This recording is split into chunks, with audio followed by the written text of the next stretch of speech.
kwa heshima tu. Halafu wakimaliza vikao vyetu vinawatazama, vinapendekeza na habari.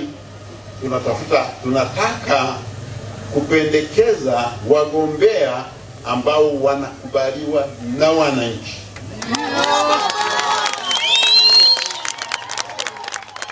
Kwa nataka vikao vyetu vitege nini? Masikio. Wananchi wanasema nini? Wananchi wa Buchosa wanasema nini? Wananchi wa Sengerema wanasema nini? Na tumeweka wapiga kura wa kura ya maoni, watu wengi. Tulikuwa tunatumia watu wachache, ilikuwa mara mnakuwa 77.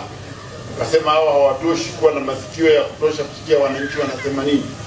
Tumeweka wapiga kura mpaka 10,000 na kitu, mabalozi wa nyumba 10 na wasaidizi wao na kila mtu, vijana, wanawake, wazazi, wote hawezi kushindwa kujua wananchi wa hapa mnasema nini.